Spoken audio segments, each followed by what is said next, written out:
다들 반갑습니다. 콩콩. 오늘은 강호의 밤 남양 특집 자네들의 사연을 받아 자네들과 함께 무시무시한 사연들을 느껴볼 거야. 분위기는 음기 넘치는데 목소리는 양기가 넘칩니다. 그런가? 좀 더 무섭게 말해야 하나? 어떻게 말해야 되지? 너 이건 그냥 좀비인가? 근데 강시동 멋지게 나올 때가 있네. 무림에서는 생강시를 걸고 있나? 전대 강호의 절대 고수들을 사악한 혈교의 금술로 되살려내가지고 병기로 쓰는 그런 것도 이제 많이 나오니까 너 생강시에서 생강에 집중을 하면 좀 곤란하네. 곤란해! 난 무시무시한 강시야! 생강이 시다고요? 우리 그 사연이나 읽을까?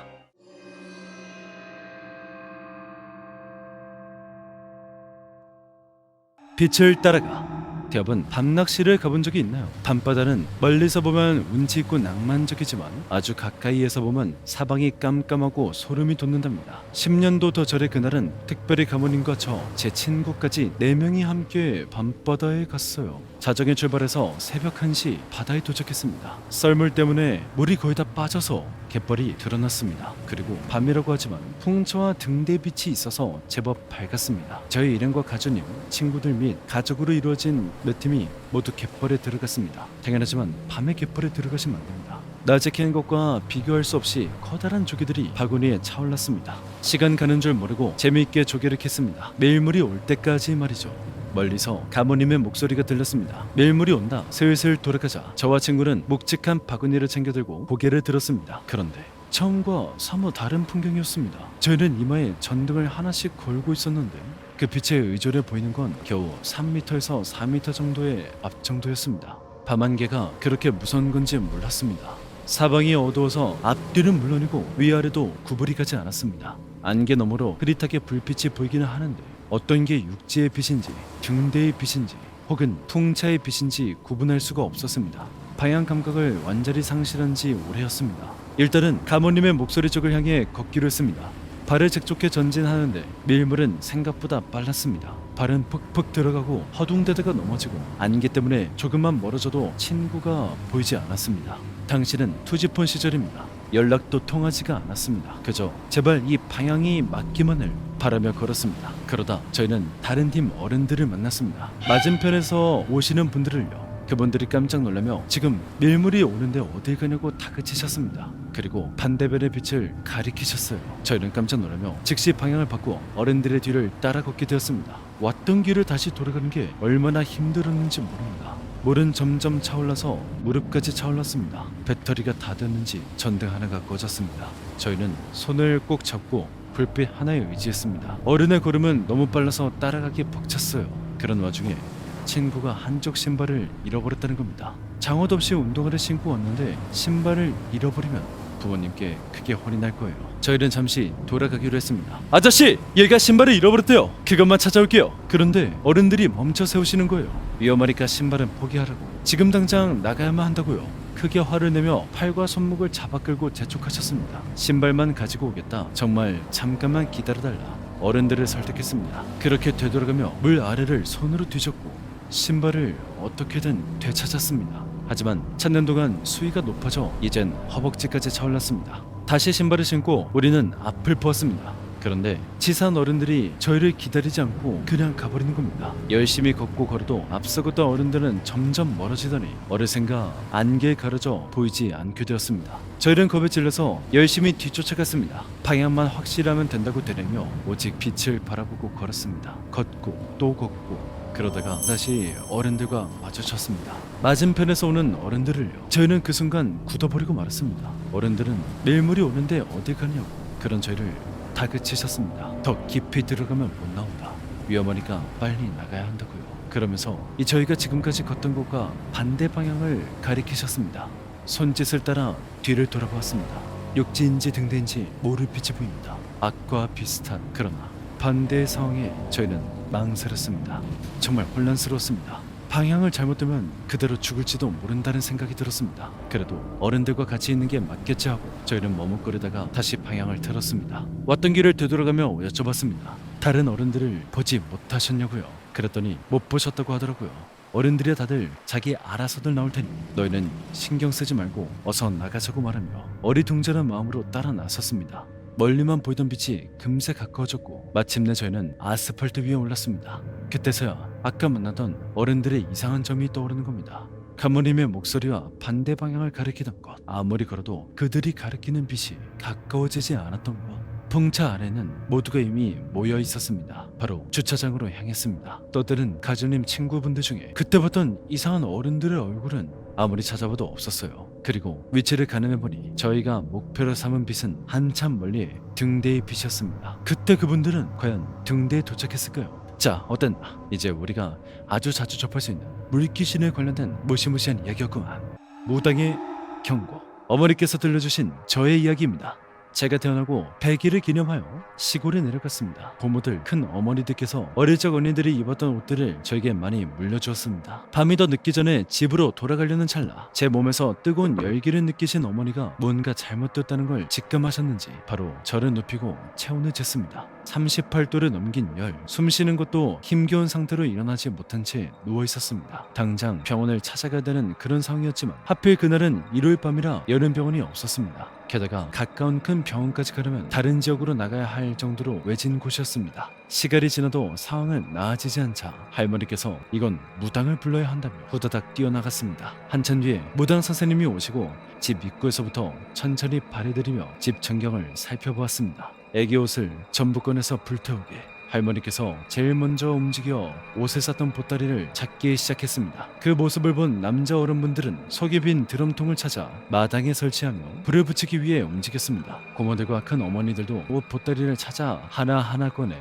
드럼통에 던져놓고 제가 입고 있던 옷까지 벗겨 넣자마자 상냥을 든 무당 선생님이 불을 붙였습니다. 모두가 불이 활활 타오르는 드럼통을 지켜보고 있을 때 무당 선생님은 석계에 걸터 앉아 노란 종이를 꺼내 글씨를 휘갈겼습니다. 그 종이를 드럼통 안에 던져 넣었습니다. 불이 사그라들기 시작할 즈음 제 열도 점차 내려앉았고 옷들이 완전히 다 타버린 제가 되었을 때 제 호흡도 체온도 정상으로 돌아왔습니다. 할머니는 안도감에 주저앉아 오열하시고 아버지는 지쳐 잠들어 있는 저를 업고 어머니를 부축해 마당으로 나왔습니다. 선생님은 조용히 어머니를 보며 한마디를 덧붙이셨습니다. 남의 것을 입히거나 물건조차 지니게 하지 마라. 어머니는 이 반드시 조심하겠다고 했습니다. 그 이후로 그 증상은 다시 나타나지 않았고 성인이 되기까지 이 이야기를 알지 못한 채 건강하게 지내며 그 일은 가족들의 기억에서도 묻혀갔습니다. 그것으로 끝날 거라고 생각했습니다. 세월이 흐르고 어느 날은 어머니께서 길에서 버려진 토포를 주워왔습니다. 아직 새 것 같은데 왜 버렸을까? 하시며 기뻐하셨고 먼지와 흙을 깨끗이 닦은 뒤 그 위에서 잠을 청했습니다. 그리고 그날 끔찍한 꿈을 꾸었습니다. 꿈속에서 저는 어렸을 때 살던 집에 거실에 있었습니다. 바닥과 벽을 기어다닌 수많은 벌레들, 거미줄과 먼지가 엉켜있는 그야말로 흉가 같은 모습이었습니다. 그때 꿈속에서 제가 파리채를 쥐고 오두방정을 떨면서 벌레들을 박멸하고 있었다는 겁니다. 벌레들을 처치한 뒤 제가 머물던 방으로 들어갔습니다. 거기엔 어머니가 가져온 토포가 있었고 그 토포는 가져왔던 것과 달리 매우 더럽게 변해 있었습니다. 그 위엔 무슨 종인지도 모를 검고 큰 벌레의 두 마리가 수문장처럼 지키고 있었고 저는 외마디 비명을 지르며 파리채로 그것들을 쳐내고 꿈에서 겨우 깨어났습니다. 온몸이 땀에 젖어 있어 가벼운 샤워를 하고 나니 근육통과 열이 나기 시작했습니다. 너무 긴장해서 그런 거겠지 하고 대수롭지 않게 넘겼지만 병원에 갔을 때 특별한 진단은 없었고 처방받은 약도 아무 효과가 없었습니다. 3일이 지나도 증상이 나아지지가 않자 어머니는 불현듯 제가 100일 때 겪었던 일들을 떠올렸습니다. 그때와 비슷한 증상이라며 다시 그 토포를 버리셨습니다. 그제서야 몸이 회복되었고 다시는 버려진 물건이라도 함부로 가져오지 말아야겠다면서 한숨을 내셨습니다. 그 후로 몇 년이 지나 저는 대업의 추종자가 되었고 포착형을 굉장히 갖고 싶어 했습니다. 그 당시 재판매가 없던 때라 중고 상점을 찾아보며 나오기를 기다렸습니다. 그러던 중 마침 누군가가 내놓은 포착형을 양도받아 사게 되었고 그 포착형이 배송되는 그날 전 또 꿈을 꾸었습니다. 꿈에서 본 저는 산성 같은 곳에 있었습니다. 입구는 중문으로 잠겨 있었고 산성원을 지나는 돌길 양옆으로 횃불이 일렬로 줄지어져 있었습니다. 그곳에 열애복을 입은 대업께서 청경검을 휘두르며 누구든 나오며 죽이겠다 라는 표정으로 잠겨진 입구를 매섭게 쳐다보고 있었습니다. 저는 그 모습을 한참 지켜보다가 꿈에서 나왔습니다. 전처럼 끔찍한 꿈이나 아픈 증상이 나타나지 않자 대업의 구조는 뭔가 다르구나, 어쩌면 괜찮을지도! 라고 또 쾌재를 불렀습니다. 하지만 그 말은 플래그였던 걸까요? 예외 없이 문제가 생겼습니다. 다음날 증상이 또 나타났고 이건 도파민 때문일 거야, 좋아서 그런 걸 거야! 나는 며칠 합리화를 시도하며 한 달을 버텼습니다. 그러나 고열과 호흡 곤란을 견디지 못해 결국 뽀짝혁을 내놓게 되었습니다. 있었습니다. 다행히 좋은 분이 나타나 뽀짝혁을 데려가시고 증상은 사라졌습니다. 요즘은 나름대로 퇴치법을 고민했습니다. 햇빛으로 뜨겁게 살균시키는 겁니다. 그래서 실험 삼아 중고 상점에서 구매한 만두 쿠션을 깨끗하게 세탁한 뒤 햇빛이 잘 드는 곳에 일주일 동안 말려뒀습니다. 그랬더니 꿈도 증상도 나타나지 않았습니다. 귀신도 무섭지만 무당의 경고도 그에 못지않게 무섭다는 걸 알게 된 사건이었습니다. 알레르기 아니야? 굉장히 흥미롭고 또 무서운 스토리였는데 머릿속에서 모두에게 떠오르는 그 한 가지, 분노한 신. 저에겐 특이한 친구가 하나 있습니다. 그 친구는 오컬트 오타쿠에 고등학교 때부터 타로를 잘 보기로 유명한 친구였습니다. 정말 신기하게도 그 친구의 타로는 정말 잘 맞았습니다. 티켓팅에 성공 유무라든지 심지어는 어떤 선생님한테 차 조심하라고 한 일주일 뒤 그 선생님이 교통사고가 날 뻔했다던지요. 옆에서 보는데 정말 신기했습니다. 아무튼 이 친구의 특이함은 대학에 합격하고 나서부터 더 특이해졌습니다. 늘 만날 때마다 이 세상과 동떨어진 특이한 분위기를 내곤 했습니다. 진짜 무당 같은 분위기였어요. 늘 걸을 때마다 키링으로 걸린 방울이 딸랑거리고 가끔 어르신들이 무당이요? 라고 물을 정도였으니까요. 그래도 그 친구는 고등학교랑 똑같았습니다. 저랑 같은 오타쿠라 늘 만날 때마다 오타쿠 토크를 신나게 해서 저는 보통 무당하면 생각나는 그런 무서운 느낌이 전혀 아니었거든요. 이제 이 사연을 보내게 된 예전 썰들을 풀어보겠습니다. 대학교 2학년 때 제 고등학생 동창들 6명이서 일본으로 놀러갔을 때였습니다. 20살 초반이라 다들 체력이 넘쳐서 새벽 2시까지 술을 마시고 야식을 먹으며 에어비앤비에서 진짜 신나게 떠들고 놀았어요. 그런데 그때 남자애 하나가 말을 꺼내는 겁니다. 아까 오는 길에 폐건물 있지 않았어? 건물 사이에 돌이 있잖아. 그 너머에 있던 거 나만 봤니? 저희는 일본 소도시로 4박 5일 여행을 갔습니다. 그리고 에어비앤비로 오는 골목 근처에는 건물들 사이에 작게 있는 토리가 하나 있습니다. 건물 사이에 있는 건 신기하네 하고 대충 지나가기만 했습니다. 그런데 갑자기 그 이야기를 꺼낸다는 건 무조건 거기 가자는 뜻이 분명하잖아요. 그래서 갈 거면 너만 가라고 완전 무시했습니다. 지금은 새벽 2시 반쯤 엄청나게 어둡고 심지어 소도시라 가로등도 많이 없는 거리입니다. 지금 나가는 건 진짜 말도 안 됐거든요. 그렇게 그 남자의 의견은 삼진에버로 기각될 뻔했습니다. 근데 이제 남자애들이 가오가 안 살았는지 가자고 3명이 그러는 겁니다. 개소리하지 말고 니나 가라고 했지만 어쩌다 보니까 6명이 전부 이 새벽 추운 겨울날 일본거리 한복판에 나와버렸습니다. 엄청나게 깜깜하고 어둡고 추웠습니다. 남자애들은 뭐가 그렇게 신났는지 막 떠들면서 가더라고요. 돌이 옆까지 너무나도 무서웠습니다. 낡은 돌이, 그 안에 더 낡은 작은 사당. 남자애들도 생각외로 무섭는지 아무 말이 없었습니다. 여자애 하나는 완전 쫄아가지고 제 뒤에 숨어 있었어요. 특이하다고 했던 친구는 묘하게 토리 안을 계속 뚫어지게 쳐다보고 있었습니다. 다 같이 그 앞에 서 있다가 이제 됐지? 가자! 라고 그 친구가 먼저 말을 꺼냈습니다. 당장 돌아가고 싶단 얼굴이었어요. 근데 이 미친 가오충들이 굳이 거길 들어가겠다고 하는 겁니다. 그 친구는 그 말을 듣고 바로 정색하더니 절대 안 된다고 했습니다. 그냥 가자고 하는데도 그 가오충들은 진짜 기어코 거길 들어간 겁니다. 친구 얼굴이 순식간에 창백해지는 게 희미한 가로등 불빛 밑으로 보였습니다. 남자애들이 토리를 지나쳐 돌 발판이 깔린 곳들을 밟으며 사당 앞으로 향하자 친구가 미친 사람처럼 그 안으로 뛰어갔습니다. 그리고 가장 가까이에 다가간 남자의 2명이 손목을 잡고 당장 밖으로 나오라고 하는 거예요. 근데 그렇게 급하면 소리치면 될 텐데 저한테도 아주 작게 들릴 정도로 속삭이면서 말하더라고요. 마치 들키고 싶지 않은 사람처럼요. 근데 그 친구가 잡지 않은 한 놈이 사고를 쳤습니다. 애니를 많이 본 사람들은 신사의 사당에 뭐가 있는지 알 겁니다. 세전원 위에 방울이 달려있고 그 방울에 연결된 밧줄 하나, 남자의 하나가 그 밧줄을 잡아당겼습니다. 소름 끼치게 조용한 거리 위에 이질적인 정도로 청명한 방울 소리가 들렸습니다. 딸랑 하는 경쾌한 소리 때문에 모두가 얼어붙었습니다. 그 소리 하나뿐인데 순간 가슴이 철렁 내려앉았습니다. 근데 그 친구는 나오지도 않고 사당 안을 보고 있었어요. 남자애들은 진짜 쪽팔리지도 않은지 바로 저희들을 냅두고 도망갔습니다. 여자애는 진짜 아플 정도로 제 팔을 잡아당기며 빨리 돌아가자고 거의 울고 있었어요.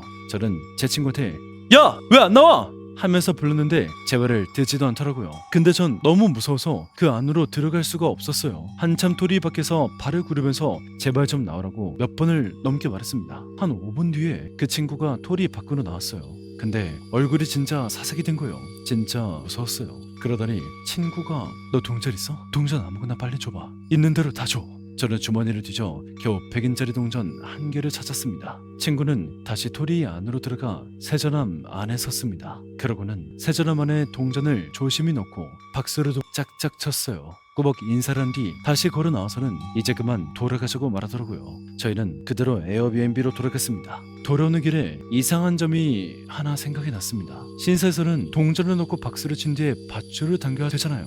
근데 그 친구는 밧줄을 당기지 않았어요. 그냥 아주 깊게 인사를 한 뒤 걸어 나왔습니다. 그래서 그 친구한테 조심히 물어봤습니다. 그건 소원을 빌 때 하는 거고 죄송하다고 할 때는 그러면 안 돼. 이러는 거예요. 진짜 너무 무서워서 미치고 팔짝 뛰었습니다. 친구는 자기가 어쩌다 보니까 10만 안 받은 무당 상태라고 했습니다. 무당일 하는 친척이 타로를 하는 자기를 보더니 내린 것만 안 했지 그냥 신받은 무당급이라고 잘해보라고 칭찬까지 할 정도였습니다.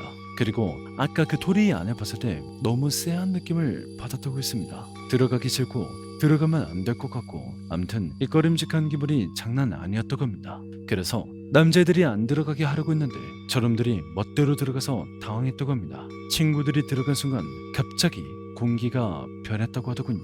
싸늘한 공기가 순식간에 짓누르는 듯한 묵직한 느낌으로 바뀌었고 누군진 모르겠지만 저 안에 있는 무언가가 아주 불편하다는 게 느껴졌다고 했습니다. 더 큰 사고를 치기 전에 안으로 들어가 말리려고 했는데 남자의 하나가 방울을 울린 순간 그 존재가 아주 미친 듯이 분노하는 게 느껴졌다고 합니다. 그래서 도망칠 수도 없었다고 해요. 이때 도망치면 한국까지 붙어올까봐 무섭다고 합니다.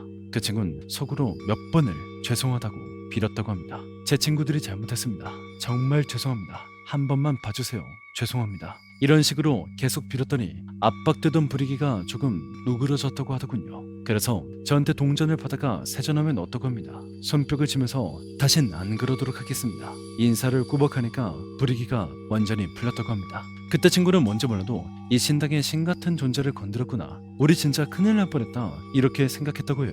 일본엔 작은 신들이 아주 많은데 저런 신사에도 무조건 신이 있을 거고 절대 무례하게 행동하지 말라면서 몇 마디 덧붙였습니다. 설명이 끝나자 이런 얘기는 부정타니까 남에게 절대 얘기하지 말라고 너희들만 알고 있으라 했습니다. 잠깐! 이걸 근데 왜 우리한테 해! 그렇게 에어비앤비로 돌아와 먼저 도망쳤던 남자들에게 미친듯이 화내고 다음날 한국으로 돌아왔습니다. 비행기를 타기 직전에 그 친구가 저한테 와서 말해줬습니다. 비행기를 타고 바다 건너면 괜찮을 거리가 저주라든지 그런 생각 안 해도 된다고 무서워하지 않아도 된다고요. 저는 괜찮았는데 여자애가 너무 무서워해서 해준 말 같았습니다. 한국으로 오고 악몽 같은 것도 안 꾸고 이상한 일도 일어나지 않아 아주 안심했습니다. 이 얘기를 사연으로 보내는 것도 어차피 바다 건너 왔는데 설마 그 귀신 같은 게 바다를 건너겠어? 라는 생각으로 보내는 겁니다. 그 친구가 본다면 저를 조금 혼낼 수도 있겠군요. 이제 그 친구는 완전 무당 같은 일을 하고 있습니다. 그 친구가 없었다면 그 신사 안에 있던 신은 아주 화끈한 상태로 저에게 붙었을 것이고 만약 그랬다면 비행기를 타기도 전에 어떤 사고가 나 일본에 묶여버리게 될지도 모르겠습니다. 실제로 몇 번 찾아봤는데 저희 같은 관광객이 일본을 떠나기 전 어떤 사고가 일어나 강제적으로 일본에 머물게 되고 그동안 온갖 사고와 초자연적인 일이 벌어진다고 합니다. 인터넷에 있는 괴담 같은 전개가 아니라 약간 아쉽지만 그래도 제게 있었던 유일하게 무서운 일이라 부려봅니다. 자, 분노한 신이라는 사연이었습니다. 근데 우리한테 말을 해주는 게 맞는 거야? 우리 부정탐구 아닌가? 물물 교환.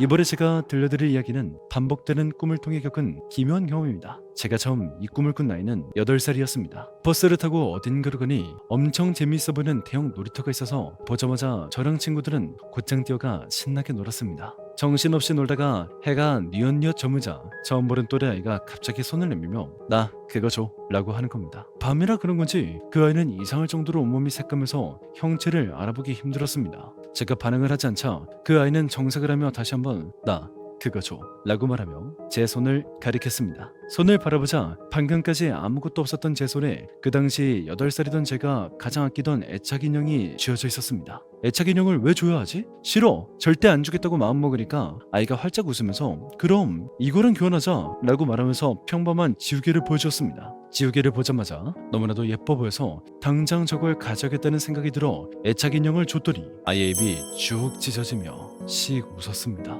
그리고 전 꿈에서 깨어났습니다. 마지막에 봤던 기괴한 웃음을 떠올리자 아 그거 귀신이었구나 하는 확실히 들었습니다. 애착 인형이 사라질 것 같다는 불안함에 꿈에서 깨자마자 장난감 상자에 숨겨뒀는데 며칠 뒤 그 애착 인형은 사라졌습니다. 울면서 아무리 찾아봐도 찾아지지가 않았습니다. 얼마 지나지 않아 선물로 지우개를 받았습니다. 그 귀신이 줬던 똑같은 디자인의 지우개를 말입니다. 초등학교 3학년이 되었을 때 다시 똑같은 꿈을 꾸었습니다. 처음에 꿈을 꿨을 때와 동일하게 저는 8살이 되어 있었고 신나게 놀다가 가지면 저와 나이가 같아 보이는 귀신이 나 그거 줘라고 말했습니다. 악기는 모자라서 주기 싫어하니 그럼 이거는 교환하자 라며 새빨간 손수건이랑 제 모자를 교환하고는 씩 웃으며 꿈에서 깨어났습니다. 며칠 뒤 모자는 사라지고 어린이날 행사에 갔다가 꿈에서 본 것과 동일한 새빨간 손수건을 받았습니다. 꿈속에서는 반드시 가지고 싶어 할 정도로 예뻐 보였는데 실제로 가지니까 진짜 필요도 없고 별로라서 창고 구석에 넣고 한 번도 꺼내지 않았습니다. 그 후에 꿈에서 2번에서 3번 정도 더 나타났는데 이젠 교환도 하라고 귀신이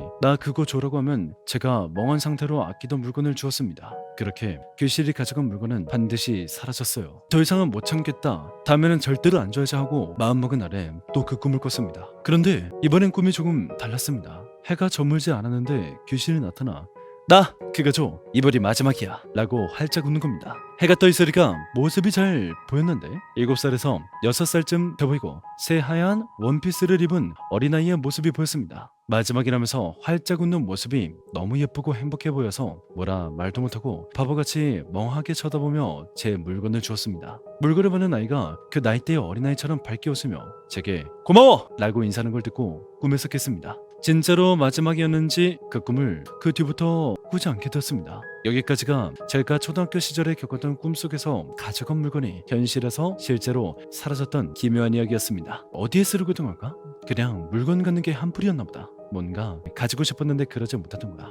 그래서 한 명을 찾아가지고 나에게 물건을 줘 라고 말했던 거야. 마지막 이야기가 남아있어이다. 만두식 테마! 이건 대업이 AGF 행사를 열었을 때 일입니다. 그때 저는 서울에 있는 친구 자취집에서 잤는데 그게 첫 오프 행사여서 긴장되는 마음에 잘 자지 못했습니다. 그 덕에 기가 약해진 탓인지 토요일 밤에 이상한 꿈을 꿨습니다. 꿈에서 저를 재워진 친구 집에 저 혼자 있었습니다. 근데 갑자기 무당이 문을 열더니 들어오지 않고 큰 소리로 외쳤습니다. 이 집은 악기가 가득하다! 단 한 명도 나올 수가 없다! 그리고 집안을 부적등으로 봉인하고 절대로 못 나오게 했습니다. 집주인인 친구네 가족들도 들어오지 못하게 무당이 필사적으로 막았습니다. 저는 그 집에서 어떻게든 빠져나오려고 창문을 열면 그 모든 창문마다 무당이 눈을 부릅뜬 채 막았습니다. 무서운 건 제 친구의 집은 1층이 아니라 3층이었습니다. 절대로 나오지 못한다! 3층인데도 무당은 저를 못 나오게 하며 이상한 주문을 외웠습니다. 그 주문을 들을수록 눈물이 나고 몸에 힘이 들어가지도 않았습니다. 이대로 여기 갇혀서 죽어야 되나. 좌절하고 있을 때 갑자기 친구 방에서 웃음소리가 들렸습니다. 친구네 방에 두곤 제 핸드폰이었습니다. 제 핸드폰엔 익숙한 웃음이 들렸는데 바로 태엽의 웃음소리였습니다. 저는 간절한 마음으로 핸드폰을 들었습니다. 저를 가둬버린 무당을 제발 없애주길 바라는 마음으로요. 저는 핸드폰을 두고 이곳저곳 돌아다녔습니다. 그때마다 태엽의 웃음이 끊이지 않았습니다. 절대로 나가자! 절대로 나가! 그러다 북 한 곳에서 태엽의 웃음이 멎었습니다. 칼! 아주 우렁찬 칼과 함께 갑자기 문이 벌컥 열렸습니다. 무당이 집 안으로 터벅터벅 들어오며 말했습니다. 악기가 사라졌어. 이젠 나와도 된다. 그 말과 함께 일어났는데 기분이 묘했습니다. 그런데 제가 나오려고 해서 그런 건지 아직 남은 악기가 저에게 붙어있던 모양입니다. 행사 중간에 쉬고 있을 때 동행했던 지인이 자꾸만 저에게 말을 걸었습니다. 만두야, 만두야, 왜 불러? 안 불렀어. 그래서 잘못 들었나 했는데 이번엔 선명히 만두야 라고 들었습니다. 그래서 지인을 보면서 왜 자꾸 불러? 하니까 얼굴이 하얗게 찔리면서 아니 안 불렀는데 왜 자꾸 그래? 하는 겁니다. 저도 순간 어제 꾼 꿈이 생각이 나서 너 공투부 영상 아무거나 틀었습니다. 계속 저를 부르는 소리가 났는데 영상 2개나 틀고 나니까 저를 부르는 소리가 들리지가 않았습니다. 태혁 덕분에 행사 잘 마무리하고 집에 돌아가겠습니다. 고마워요 태혁! 땡큐! 이게 마지막 사연이네. 아니 뭐 이게 맞는 거야? 남구혁의 목소리와 영상으로 테마를 했다. 참 신기하구만. 마지막까지 모든 사연을 들려주었소이다. 자 그러면 이 강시 남구혁은 이만 물러가 보도록 하겠소이다. 강호의 밤은 또 다른 주제로 돌아오도록 하겠소이다. 자 그러면 오늘 방송은 여기까지 해보도록 하지. 모두 너무나도 고맙소이다라고 하면 안 되고 이렇게 뒤로 돌아가 보도록 하겠네.